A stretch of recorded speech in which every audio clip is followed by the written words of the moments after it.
Chilling tales for dark nights.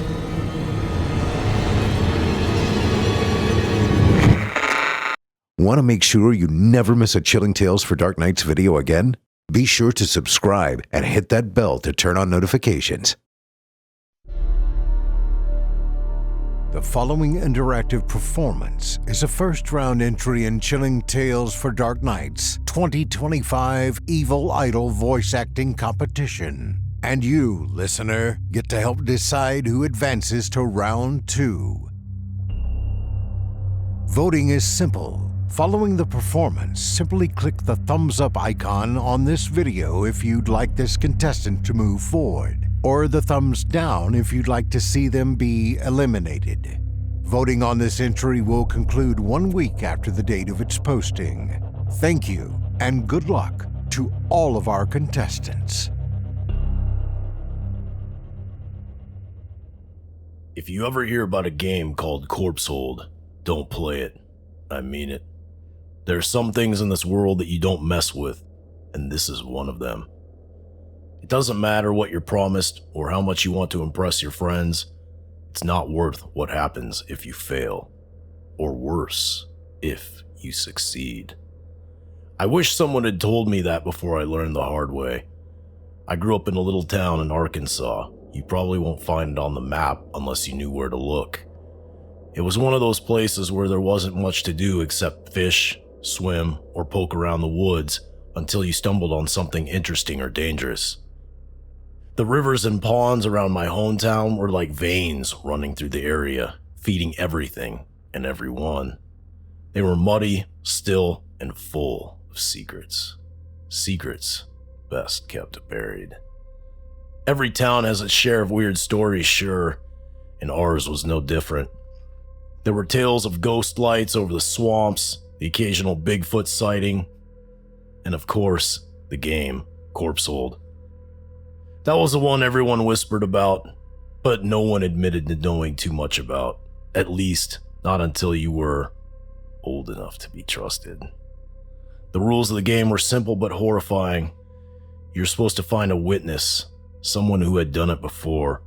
Then, under their supervision, you'd go out on a particular pond after dark, wade into the water, and touch a corpse that supposedly lay at the bottom.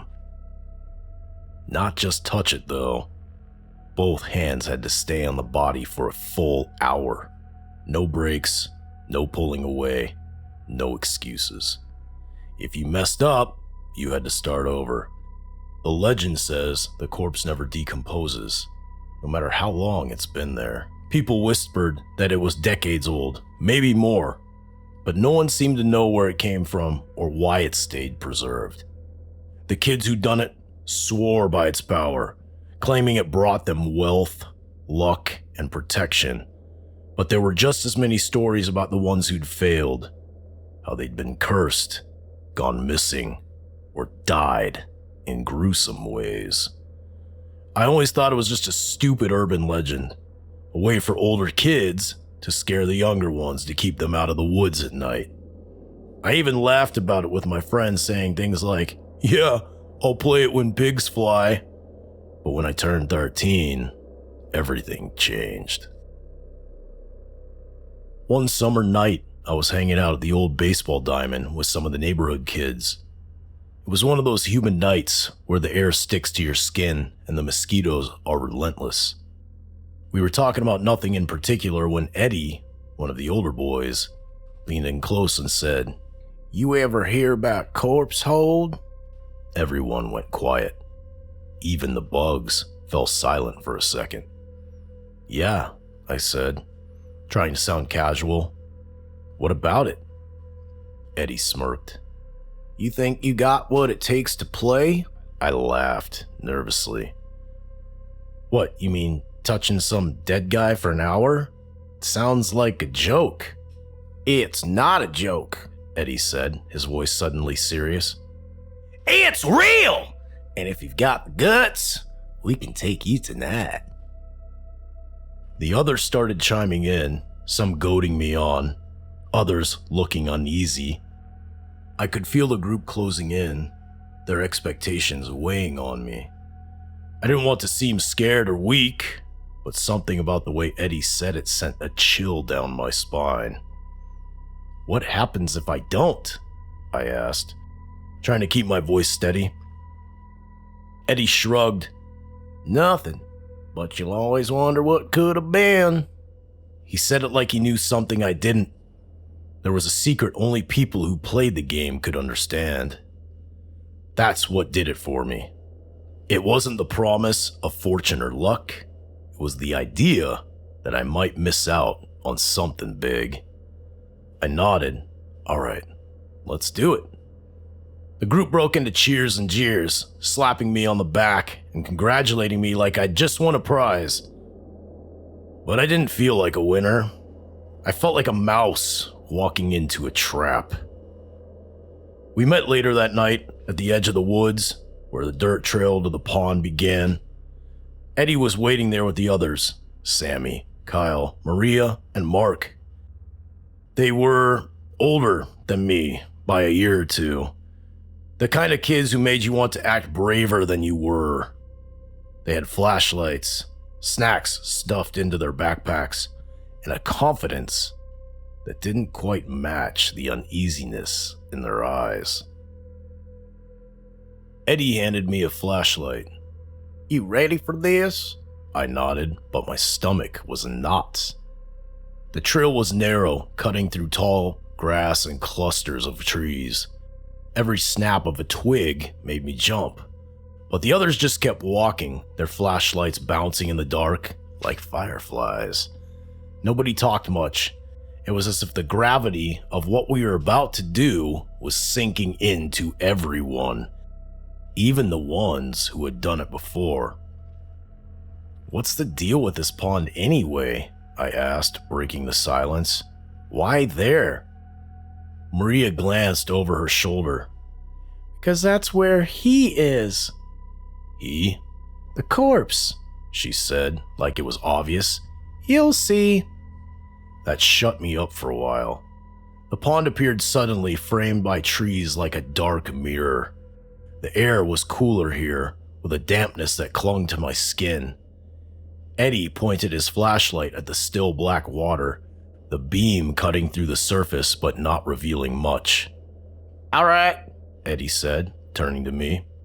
"Here's how this works." The group circled around, their faces grave. Even Kyle, who was usually cracking jokes, appeared solemn. "Rule 1, Eddie began. "This has to happen at night. No exceptions. It's the only time he's active." I swallowed hard. "Active how?" "Heh, you'll find out," Eddie said, brushing off my question. "Rule 2, you have to keep both hands on the corpse at all times. No breaks, no pulling away. If you lose contact, you start over." Sammy chimed in. "And trust me, you don't want to do that." "Rule 3, Eddie continued, "there has to be a witness, someone who's already done it, and that's me. And Rule 4, you don't back out. Once you start, you finish. Failure is not an option." The way he said it sent a shiver down my spine. It wasn't just a warning, it was a threat. "What happens if I back out?" I asked, my voice quieter than I meant it to be. Eddie didn't answer right away. He just stared at me, his expression bleak. "You don't want to know." I looked at the others, hoping for some reassurance, but they just stood there, silent and unmoving. Before I could ask anything else, the group started wading into the pond. The water was colder than I expected, soaking through my jeans and shoes as we moved deeper. It came up to my waist before Eddie stopped and turned his flashlight toward the middle of the pond. At first, I didn't see anything, just water rippling under the light. Then he appeared. A man who I'd never seen before and who no one had mentioned crept out of the shadows at the far end of the pond like he'd been waiting there all along. He was tall and thin, with a face that was too pale and eyes that did not even reflect the light. I glanced at Eddie, expecting him to be nervous as I was, but he wasn't. Instead, he appeared calm and unbothered. His expression said it all. He was expecting this. "Ugh, what's going on?" I asked, my confidence wavering. "Eddie, you're seeing this, right?" He didn't answer. Reluctantly, I turned my attention back to face the man. His clothes were soaked, clinging to his bony frame, and he was grinning. An unsettling sort of smile that made my stomach drop. "Who's this?" the stranger asked, his voice low and gravelly. Eddie stepped aside, motioning to me. "He's the one." The man nodded, then waded toward me with the slow, deliberate movements. The water barely rippled around him, like it didn't dare touch him more than it had to. When he reached me, he extended a hand. I hesitated, but Eddie nudged me forward. "Take it!" I did. His grip was cold and firm, like holding onto a fistful of icicles. He led me deeper into the pond, his other hand gripping my shoulder to steady me. "Don't move," he said, stopping abruptly. Then he plunged his arm into the water. The sound of it made my chest tighten, a wet, sucking noise as his hand disappeared beneath the surface. For a moment, nothing happened. Then he pulled, and the corpse came into view. The man pulled with slow, steady force, and the corpse emerged from the black water. I don't know what I expected. Maybe something bloated or skeletal, but this wasn't like that. The body looked intact. Its skin was pale and rubbery, stretched tightly over its frame like it had been dipped in wax. Its clothes were old-fashioned, suspenders, and a button-up shirt that clung wetly to its chest.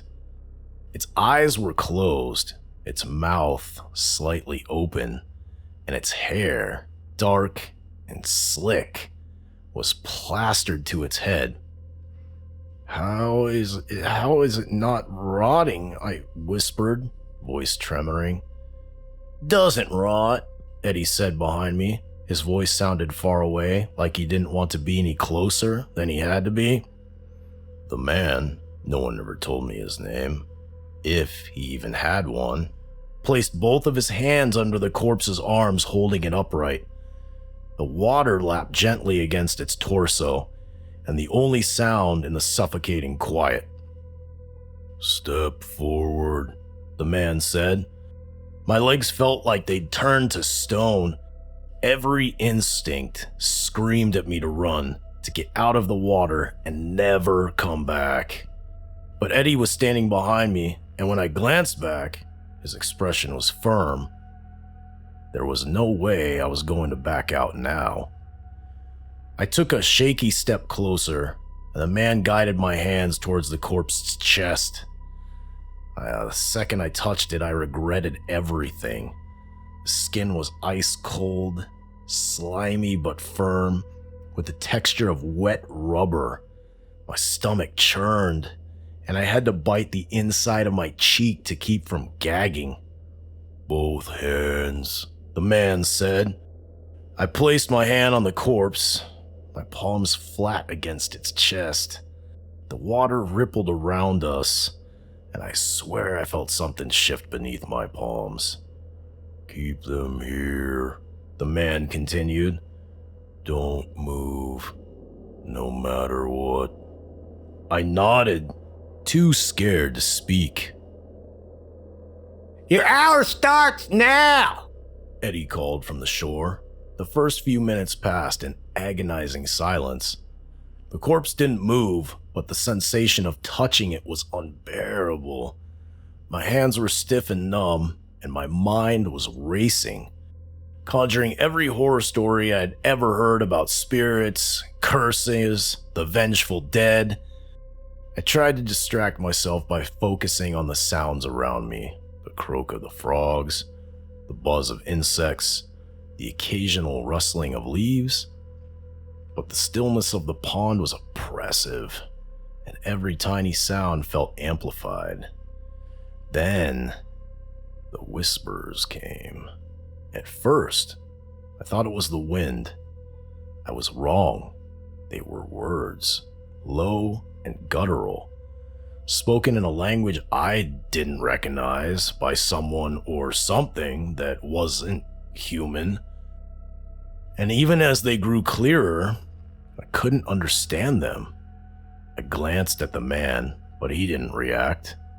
His focus was entirely on the corpse, his pale eyes unblinking. "Do you hear that?" I asked, my voice trembling. He didn't answer. My hands began to cramp, and I shifted my weight, trying to stay steady in the water. As the minutes crawled by, the whispers grew louder and more insistent.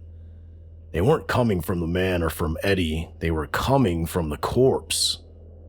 "Stay still," the man said sharply, his voice cutting through the whispers. I froze. Somewhere around the halfway mark, something changed. The corpse shifted, and it was subtle at first, a slight movement beneath my hands, like a muscle twitching. I told myself it was just my imagination, that the cold, the water, and the darkness were starting to play tricks on me. But then it moved again, stronger this time. Its chest rose slightly, as if taking a breath, and I panicked and I jerked my hands away. "No," the man barked, his voice louder than I thought possible. "Put them back, now." My heart pounded as I slapped my hands back onto the corpse. It felt different this time, colder, heavier, almost like it was leaning into me. "Do not break contact again," the man warned. Eddie called out from the shore. "You're back at the start! Keep going!" I wanted to scream at him, to tell him I was done. But something about the man's stare kept me rooted in place. There was no escape now. The second attempt was worse. The whispers grew louder, a maddening cacophony of disembodied voices carried on the wind. I squeezed my eyes shut, trying to block them out, but they burrowed into my mind, relentless and alien-like. All the while, the corpse continued to twitch, moving in small but deliberate ways that made my skin crawl. At one point, its fingers brushed my arm and I nearly lost it. My legs trembled and I clenched my teeth so hard I thought I might crack. "Almost there," the man said. "Whatever you do, do not let go." I didn't respond. I couldn't. When Eddie finally called out, "Time's up!" I didn't believe him. It felt like the hour had stretched into eternity. The man gently pulled my quivering hands away from the corpse, and for the first time in what felt like forever, I took a deep breath, delirious. I stumbled back towards the shore, barely able to keep my footing in the water. The man didn't follow. He stayed beside the corpse, his pale eyes watching me until I reached the others. "Well, congratulations," Eddie said, clapping me on the back. "You did it!" I didn't feel like I'd won anything. I was barely out of the water, my legs were shaking and my chest was heavy. When the next kid stepped forward, his name was Mark, and I could tell he didn't want to play the game. His face was way too pale. His lips were pressed into a thin line, but Eddie clapped him on the back and muttered something I couldn't hear. Mark gave a short nod, though his hands trembled as he stepped into the pond. The man was still standing in the water, the corpse floating upright beside him as if tethered there by some invisible force. He motioned for Mark to come closer, and Mark hesitated. his steps faltering. "Come out," Eddie said sharply from behind. "You agreed to this." Mark glanced back at us, his eyes wide with fear. But he kept moving. When he reached the corpse, the man grabbed his wrists and pressed his hand onto its chest, just like he'd done with me. "Don't move," the man said, his voice low and stern. Mark nodded, swallowing hard. The first few minutes were uneventful. Mark stood there with his hands on the corpse, his shoulders tense and his breathing shallow. Eddie and the others watched from the shore, their expressions unreadable. I stayed silent, my legs still feeling like jelly. But then the whispers started again. I could see it in Mark's face, the way his eyes darted around, like he was trying to figure out where the sounds were coming from. His fingers twitched involuntarily against the corpse's chest. Did you hear that?" "Focus," the man snapped. Mark flinched but didn't let go. The whispers grew louder, and I could see the panic building in Mark's eyes.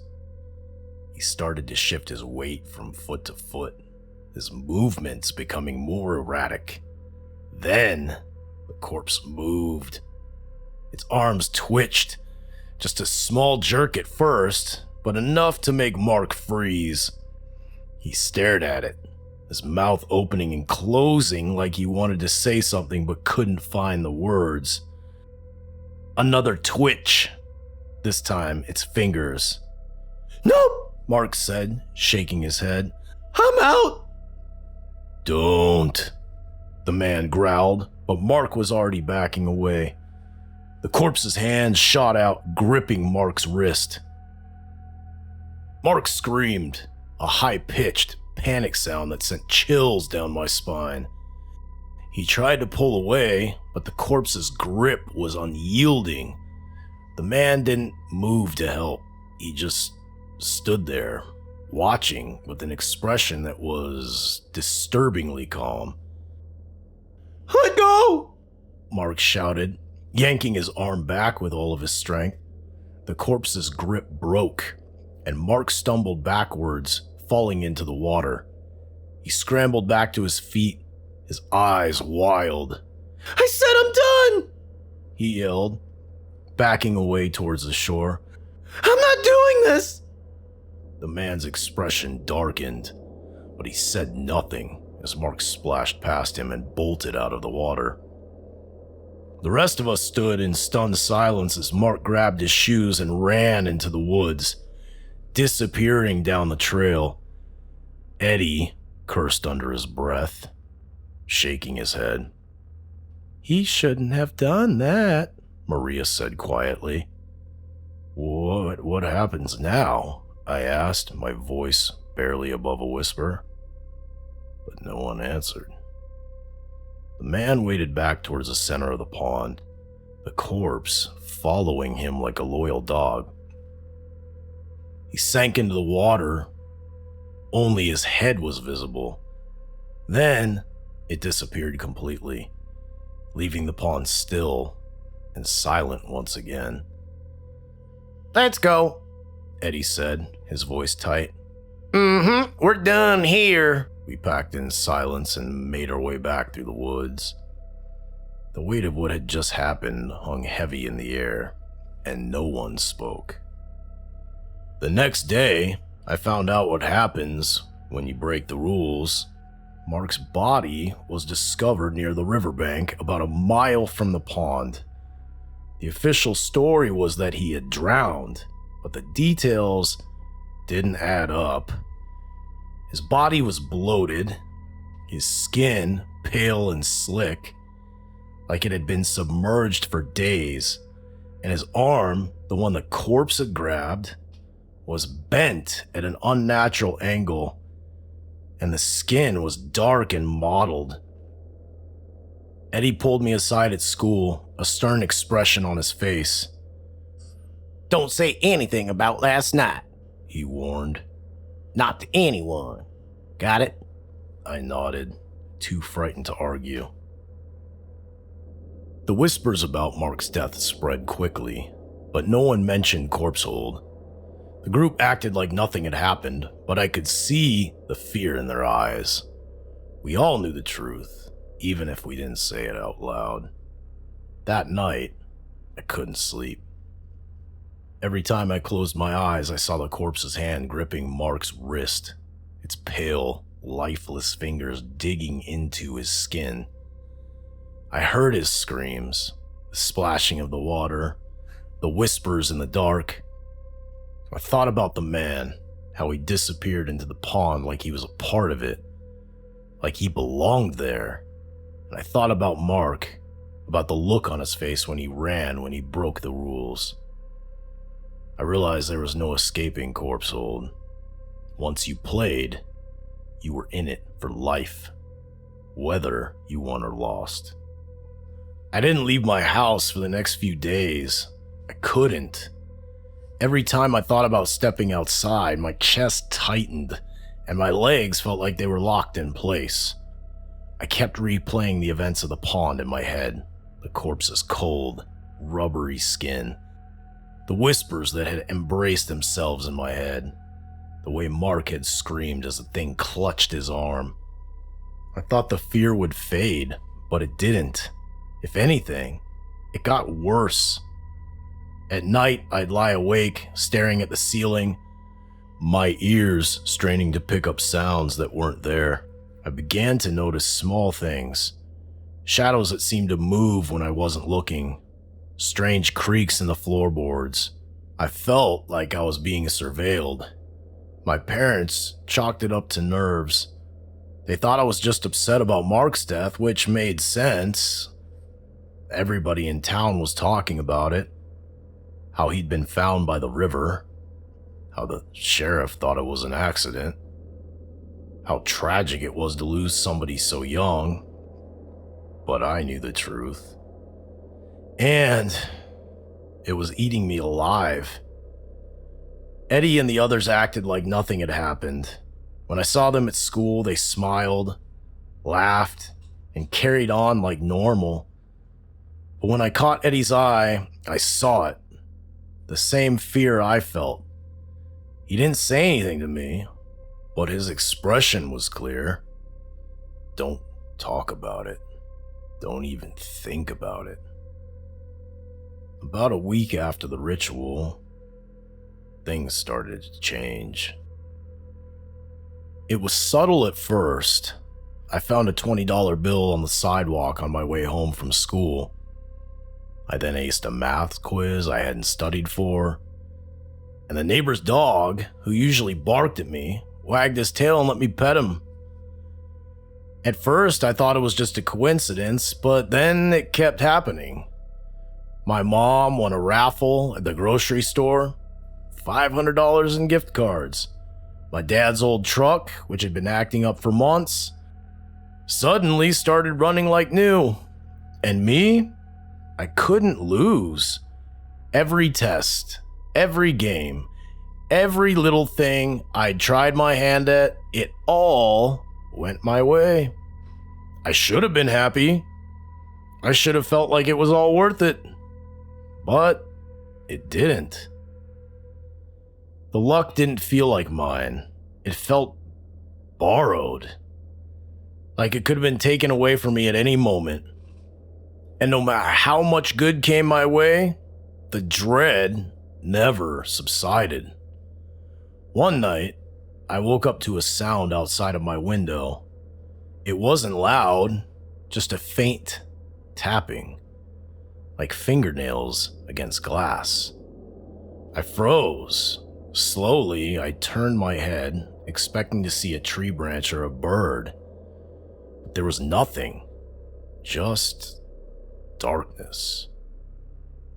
The tapping stopped, but the feelings didn't go away. I lay there for hours, too terrified to move, until the first light of dawn crept through the blinds. The next day, I ran into Eddie after school. He pulled me aside away from the others and lowered his voice. "You've noticed it, haven't you?" he asked. "Noticed what?" way things feel different. I hesitated. You mean the luck? Eddie nodded. Yeah, but it's not just that. It's like something's always there, watching, waiting. I didn't want to admit it, but he was right. What happens now? I asked. Eddie shrugged. You keep your mouth shut, and you hope for the best. That's all you can do, he said, his tone grim. You think this is over just because you finished the game? It's never over. I tried to put his words out of my mind, but they stuck with me. Everywhere I went, I felt it. Even when things went right, it felt wrong. Like I was being rewarded for something I didn't deserve. Then one afternoon, I saw Maria walking home from school. She was alone, her face pale and drawn. Maria, I called out, jogging to catch up with her. She stopped and turned, her eyes wide. What? Have you felt it too? I asked. The watching. She nodded slowly, glancing over her shoulder. It doesn't stop. It never stops. Why don't we tell somebody? I asked. What if we... No, she said sharply, cutting me off. You don't tell anyone. You don't even think about telling anyone. Do you understand? Her voice trembled, and for the first time I saw tears in her eyes. Why not? I pressed. Because they'll know, she whispered. They'll come for you, and you won't be so lucky anymore. That night, I dreamed about the pond. I saw the man standing in the water, his pale eyes locked on mine. The corpse was beside him, its face turned towards me, its mouth moving soundlessly. I woke up drenched in sweat, the whisper still echoing in my ears, and the next morning I found another $20 bill on my way to school. A few weeks passed, and the good fortune kept on coming. My family's broken air conditioner seemingly repaired itself overnight. A distant uncle I barely knew sent me a birthday card with a crisp $100 bill inside, even though it wasn't even my birthday. And little things like that kept happening, one after the other, until I could no longer ignore the pattern. But the feeling of being monitored remained. Sometimes, late at night, I'd hear faint whispers coming from nowhere, just like the ones at the pond. I'd tell myself it was the wind, or maybe the house settling, but deep down, I knew better. Things were escalating. One night, I decided to confront Eddie about it. I waited until after school, catching him as he was unlocking his bike. Eddie, I said, keeping my voice low. I need to know, what's the deal with the game? The man? The thing in the pond? Eddie looked around quickly, making sure no one else was listening, then sighed. Trust me, you don't want to know. I think I deserve to know, I said. He hesitated, then nodded. Fine, but you can't ask me about this again. Ever! We sat at the edge of the school parking lot, far enough away from everyone else, and Eddie glanced around one more time before speaking. They say the corpse has been there for decades, maybe longer. No one knows how it got there or why it don't decompose. Some think it's cursed, others think it's something else. Like what? I asked. Something inhuman, Eddie said flatly. I felt a chill run through me. And the man? He always been a part of it, Eddie continued. Every group that ever played the game talk about him, but no one knows who he is. Some people think he's a spirit, like a corpse. Others think he's just a man. But whatever he is, he's tied to that pond, and he ain't never gonna leave. I thought about the way the man had disappeared into the water, how he'd seemed to sink without a trace, and shivered. What happens if you back out? I asked. You saw what happened to Mark, Eddie said. Yeah, but why? Eddie stared at me for a long moment before answering. Corpse Hold is more than a game. It's a ritual. And when you start it, you make a deal. If you follow the rules, you get your promise. But if you break them... He didn't finish the sentence. He didn't have to. That night, I couldn't sleep. Eddie's words swirled in my head, mixing with the memories of the pond, the corpse, and the man. I kept trying to make sense of it, but the more I thought about it, the less it made. I remembered something Maria had said about Mark's death. They'll know. They'll come for you. Who were they? The whispers started again. Faint, but insistent. I squeezed my eyes shut and pulled the blanket over my head, trying to block them out. You finished the game, I thought. You followed the rules. You're safe. But I didn't feel safe. The next morning, I decided to go back to the pond. I didn't tell anyone where I was going. I just grabbed a flashlight and headed out. The trail felt longer this time, the trees darker, the air heavier.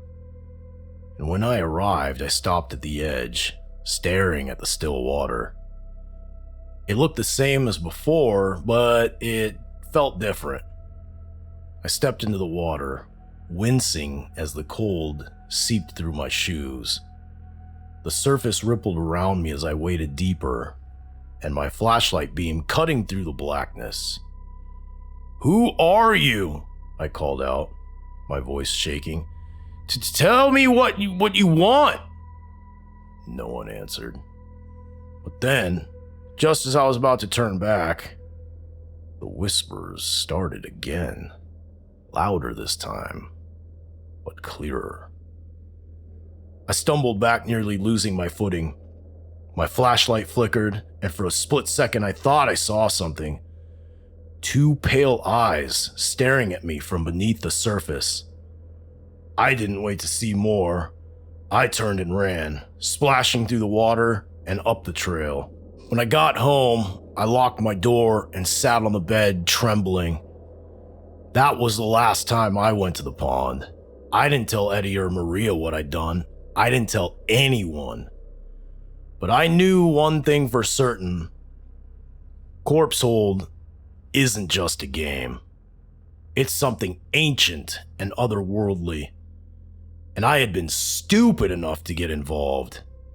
Now I can only hope the whispers will fade, that the eyes will stop watching.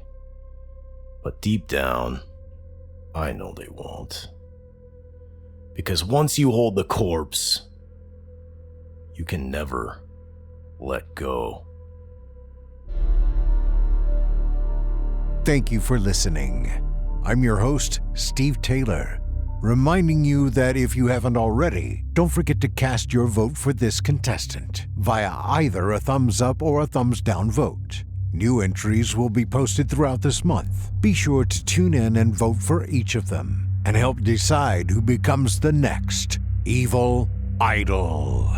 Until next time, turn off the lights and turn on the dark.